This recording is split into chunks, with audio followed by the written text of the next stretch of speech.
start. And I know you're all sitting and it's a bit tight, but still, if you could just stand up and we'll start with some activity. Okay, just to move a little bit, because I'm sure you all sat down for quite some time. Yeah? Great. So through this activity, we'll just, I'd like to just know a little bit more about the audience. So I will ask you a question, and I'll tell you the action that you'll need to repeat if that statement is about you. Okay. So if you drove here this morning, can you show me the steering wheel, please? Okay. Fantastic, thank you. If you teach primary, can you show me small children? Primary, okay. If you teach secondary, show me like nosy children. Okay. Okay, secondary teachers, you know my pain, right? Okay. If you teach the EYFS children, the very young children, can you show me? Sometimes we want to cradle them. Okay, no EYFS teachers here. Okay, good to know. If you are actually dreaming about summer holidays, you can sit down. Okay, I can see some resilient teachers. Okay, thank you so much. Okay, don't worry. We all do that, and we all do the plans. We'll make the plans for the summer. Okay, I think you see the question already on the board. What makes you happy? And can you just spend 1 minute listing all the things that make you happy, just by yourself? You have some notebooks, have a pen. If not, just do it in your mind. List all the things that make you happy.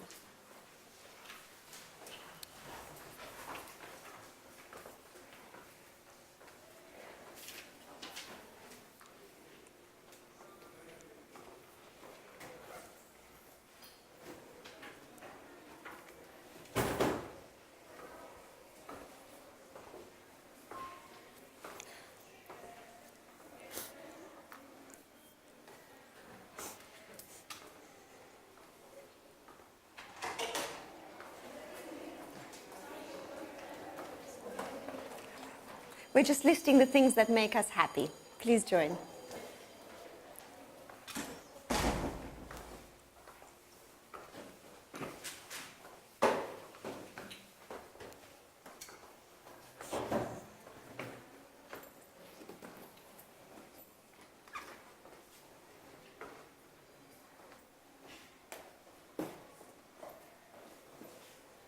I can see people are writing quite long lists.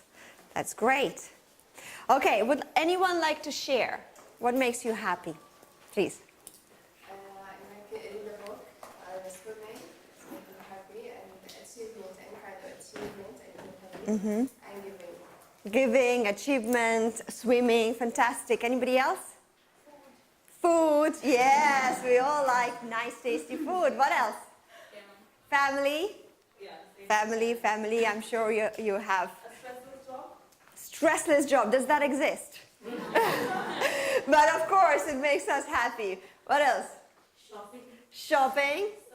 Sun. Sorry? Traveling, yes.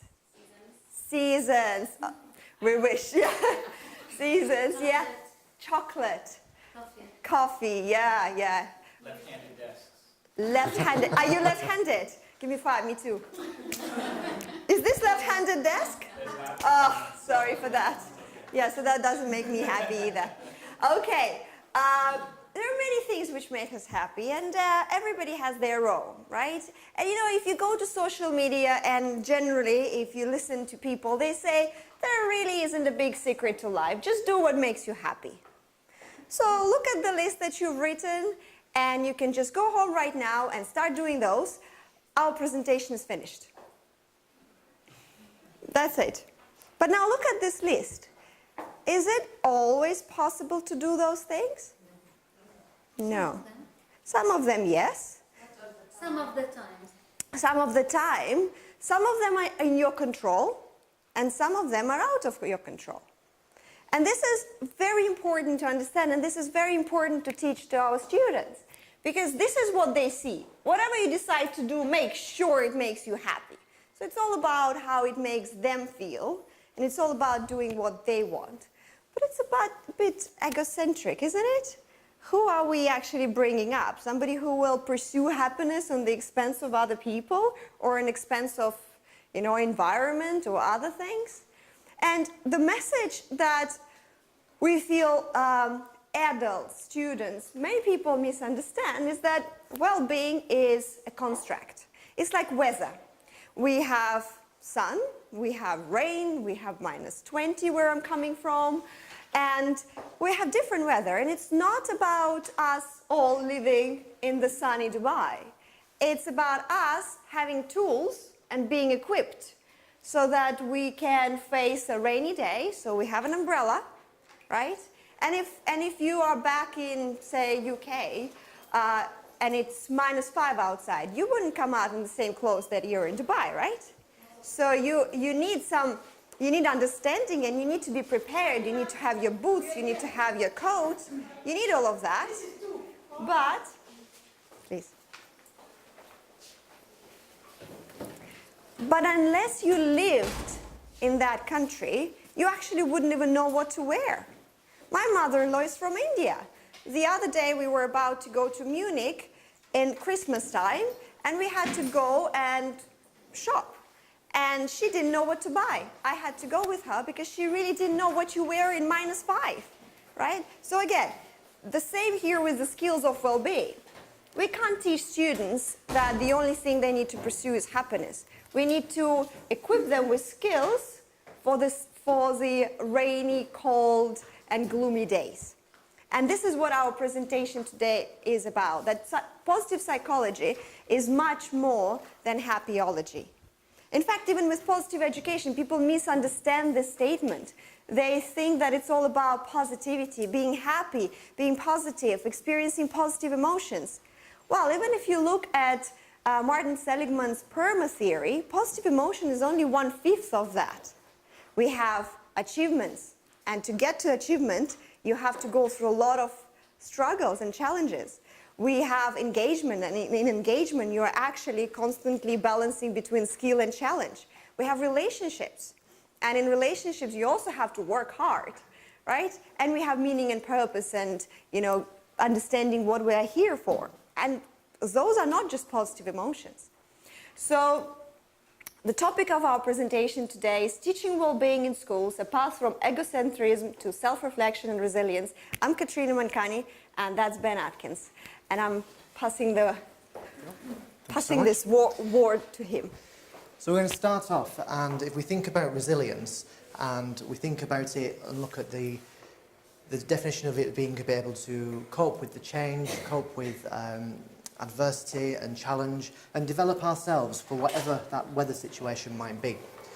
I'd like you to take a moment just to close your eyes and just to think for a moment. Can you think of a time at some point in your life where you've had to show resilience? Either an event, an activity, something where you've had to be resilient yourself. Let's take a moment, close your eyes and take yourself to that time.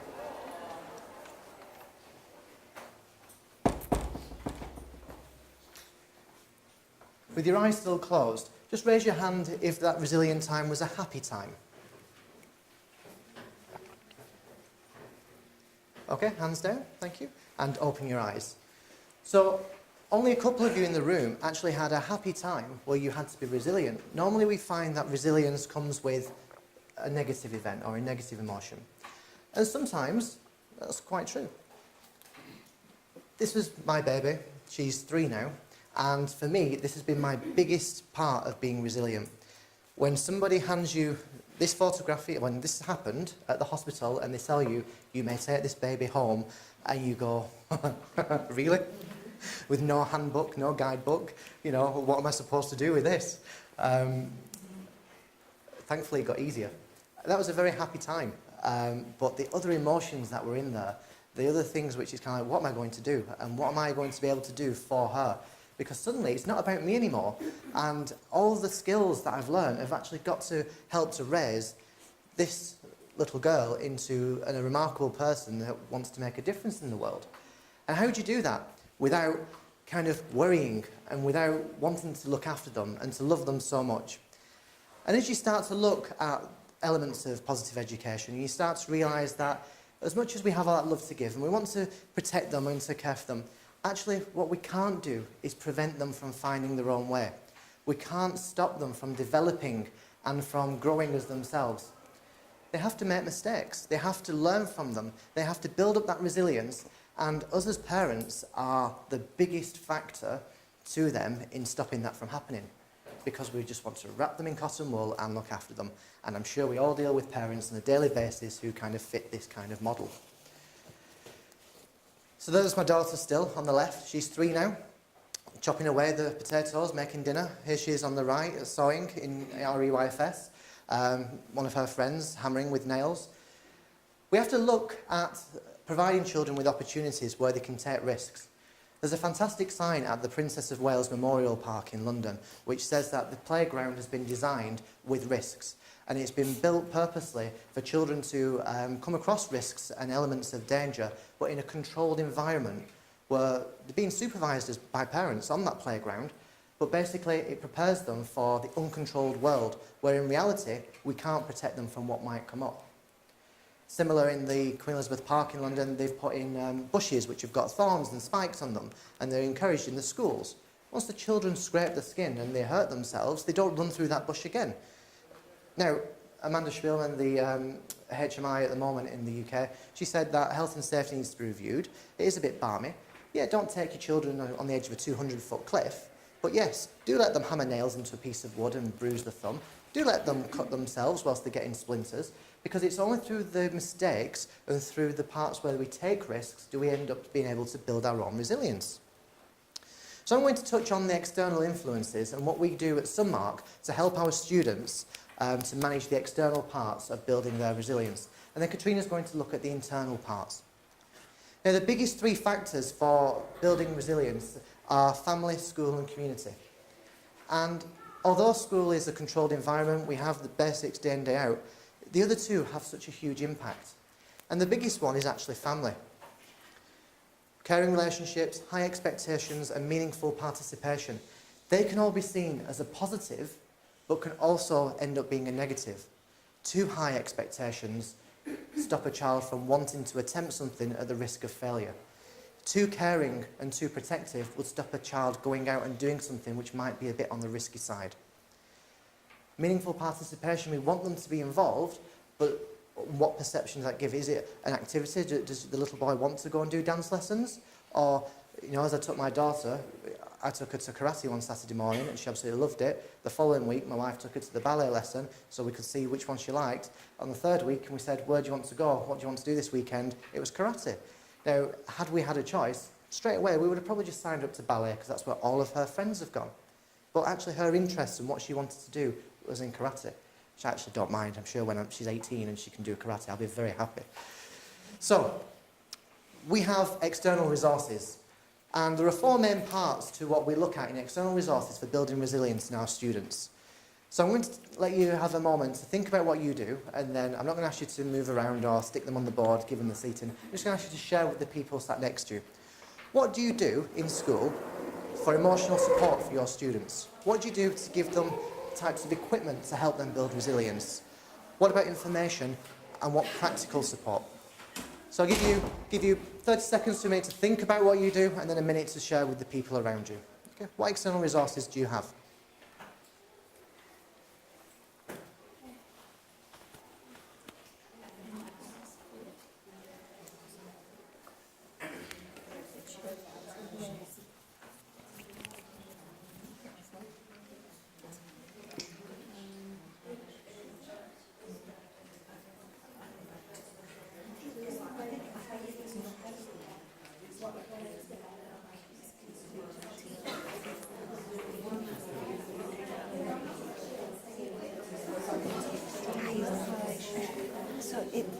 What external resources do you have in your school in terms of emotional support for students? What external resources do you have in your place? Equipment they can use in terms of practical support? Can have a school activity and different sensory to have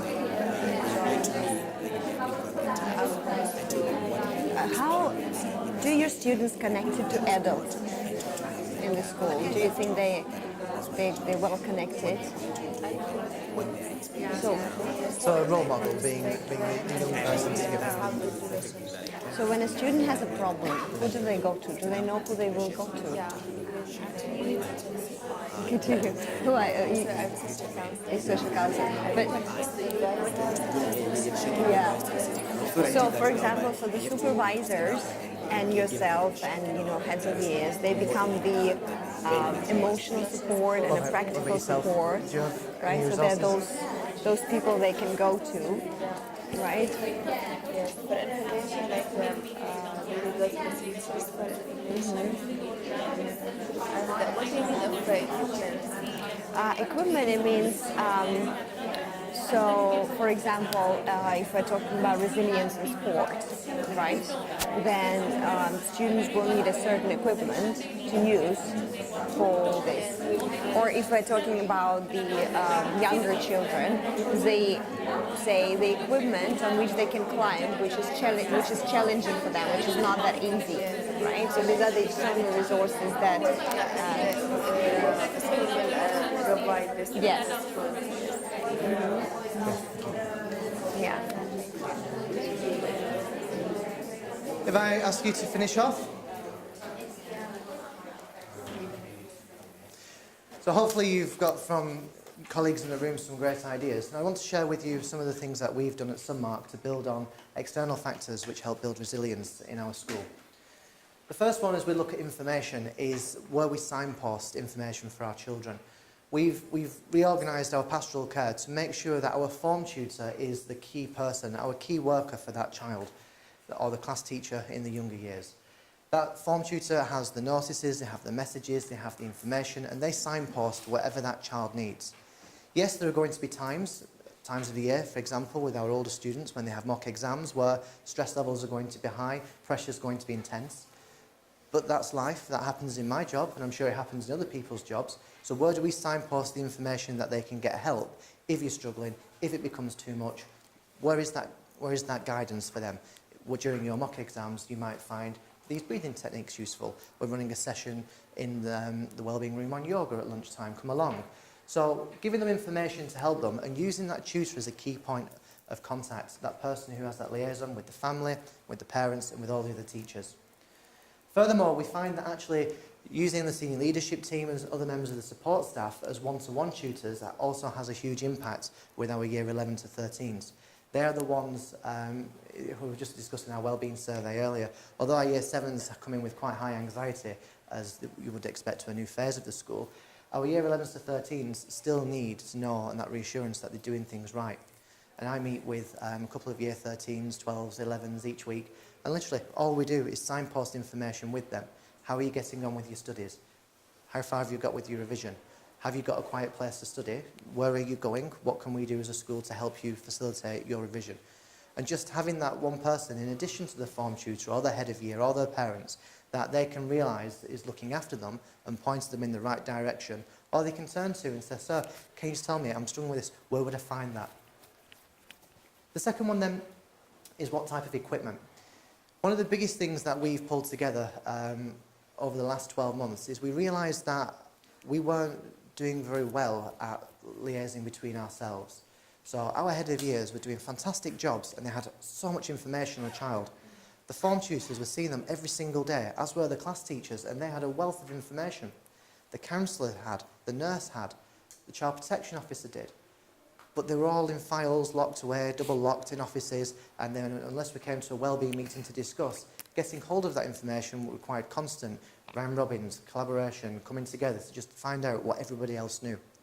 So one of the things that we did was we switched to a system called Toot Toot, not marketing today, but basically it pulls all that information into one form, into one platform, that if I'm meeting with a child or with a parent, I can run a report and I can see what the nurse has put in, what the counsellor's put in, what the head of year's put in.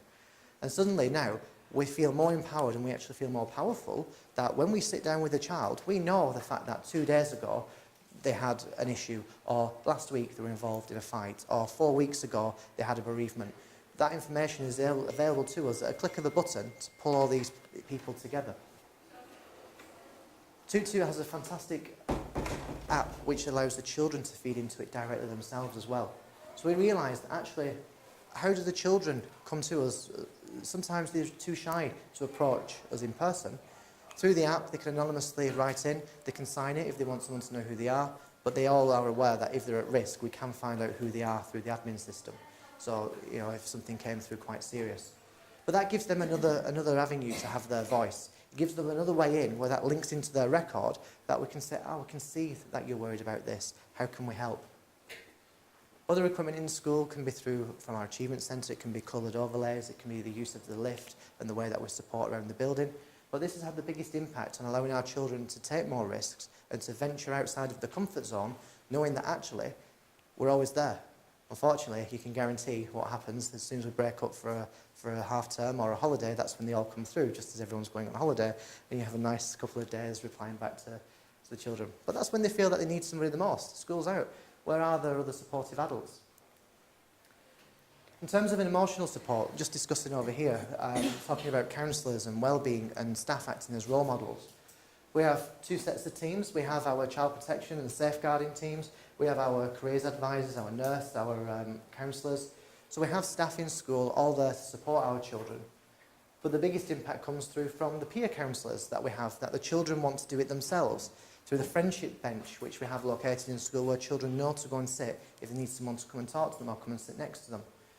Our positivity patrol, which takes place through primary, where the children look for children who are on their own, who have ostracised themselves with a device to play games, and they want to bring them back in and actually use that time socially. And going through strategies with this group of children as well, of what they can do to work with their peers, has actually had a huge impact, more so than the adults doing it, because they are on the same wavelength to talk to them. So what aspects of emotional support can help, and do they know who to turn to? All of our peer counsellors are all badged up throughout the school, and they're available. Again, I'm not on a sales pitch today. I'm sure in Dubai we've heard quite a lot about GL, but we use PASS in addition to the wellbeing census to go alongside the CAT4 and the progress tests. And actually the practical support element of this comes from when we get the breakdown by the phase of the school, so either phase 3, phase 2, phase 4, but also the individual year groups, the individual form groups, the tutor groups, and then also the individual children. We get answers, this is a secondary report, we get answers to what the children feel and what their feelings are around these different aspects. Now suddenly when you come to this one, if you're looking and seeing at a child starting to have issues with regards to their attitude to attendance, the data produced by GL shows that the research that early intervention here stops absence down the line a year later on. And these are children who are starting to test the boundaries before they stop turning up to school. But looking at the types of areas that are covered, we've then organised visits to the Hatter Wellbeing Camp based on our PASS scores. We can see which children need to be taken away and worked with. We send our counsellors, we send them as a small group of children, and we're able to pick off different elements in the different groups. We found one year that our Year 10 girls needed some work, and we brought in some people to help them with the confidence and with who they were and what they stood for. The girls, it came through quite clearly, compared to the other year groups and the other sexes and the boys, they weren't feeling it.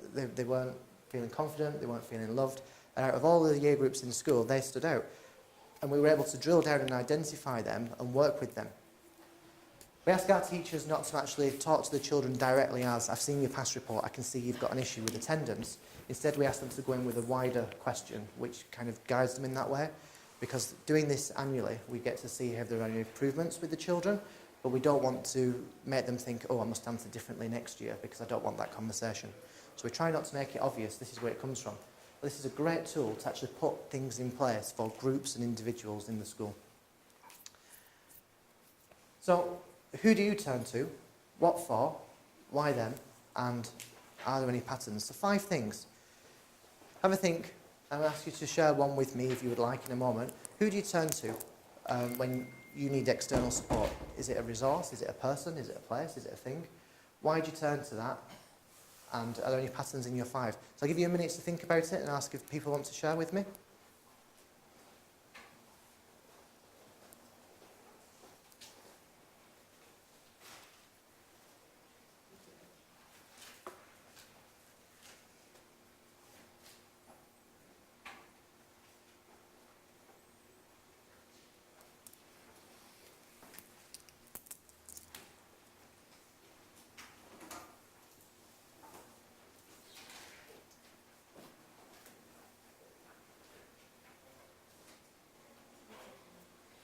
Anybody like to share one of the 5 or what they've gone through?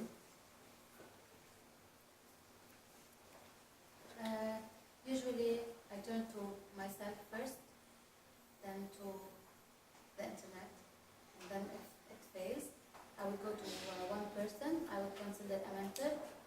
What for? Maybe for advice, maybe for action. Why them? Because a person of authority and of trust, I trust their wisdom. Any patterns when things are really like messy, really. So ask your children the same question. If they say that they turn to adults, which adults? Can they name 3 people that they would go and speak to? Sometimes we find a child who can't tell you the name of the form tutor that they see every morning for registration. So how are they going to name 3 people that they can find confidence with?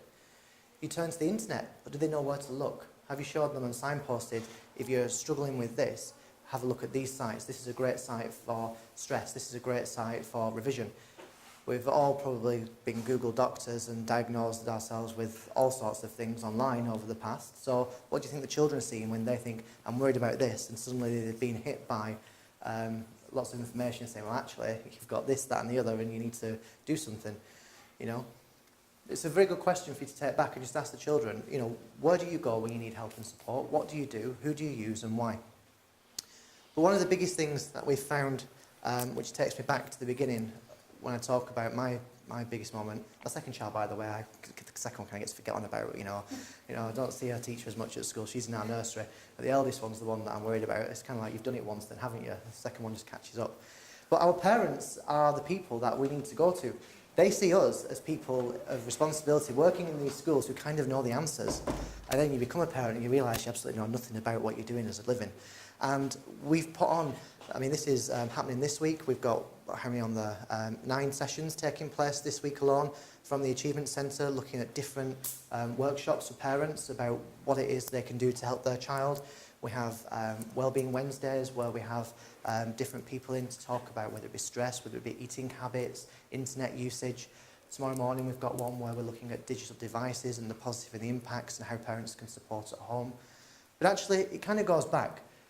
We all kind of moan about having these helicopter parents who are over-parenting and sometimes getting in our way, coming into school arguing about report cards.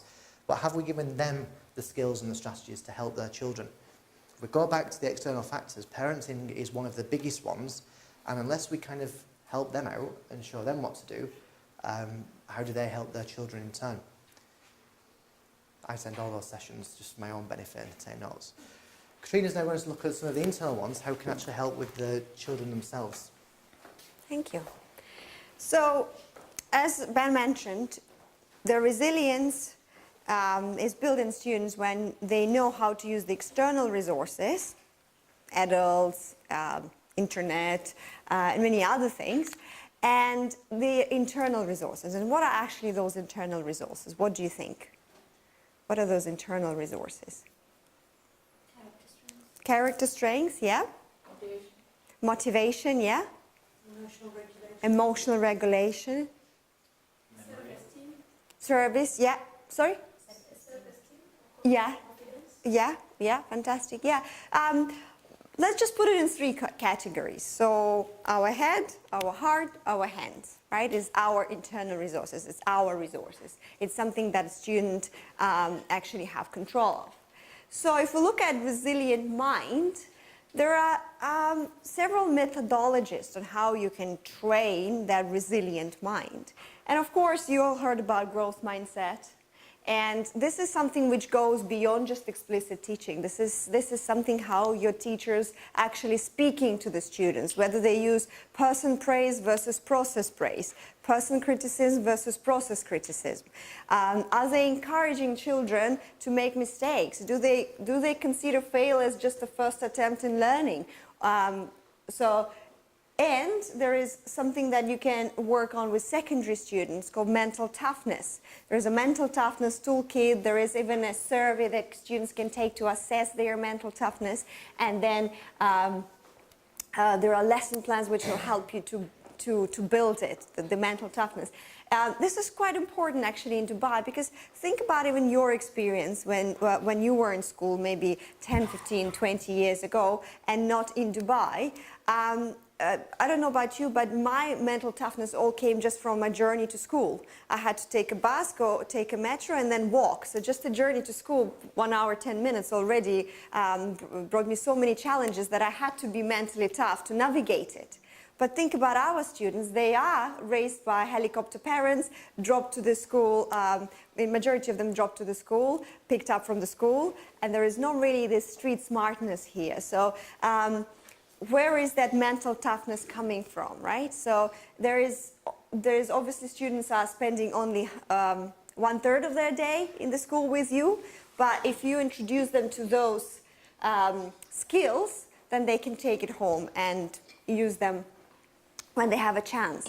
So going to the heart, yes, it's emotional resilience. It's teaching them about their character. It's understanding that we all have character strengths, and they all lie on the continuum from high to low. So if their signature strengths can become is, for example, kindness, curiosity, love of learning, and perseverance, it doesn't mean that they're not using others. They still use them, but it's about educating them that we'll use them when we need them. So once I was observing a lesson in year 1, and it was an English lesson, and they were talking about Alice in Wonderland. And the teacher asked students to create their own Wonderland. And then she asked them, in your Wonderland, what's the character strengths of the hero? And the little 5-year-old said, in my world, the character strengths of my hero is self-regulation.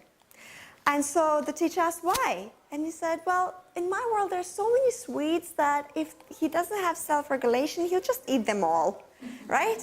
So it's about constantly talking to students about them, giving them the vocabulary and understanding of what they are so that they can apply it to their own life. And of course, teaching them how to regulate emotions, giving them simple strategies, you know, especially for teenagers, when they're anxious before exam. What do you think research says? Is it easier to calm them down? Is it actually more beneficial before exam to calm them down or to get them excited? If you think it's more beneficial to calm them down, raise your hand. Okay. Yeah, raise your hand. Okay, if you think it's more beneficial to excite them before exam, raise your hand. Okay, so Dr. Wood in Harvard ran this study, and she found out that it's much easier and more beneficial for students to say, I am excited before exam than I am calm, because it takes much longer for them to calm down. And actually the fact that their heart is racing, the blood is circulating, it is just, you know, their own bodies preparing them for action.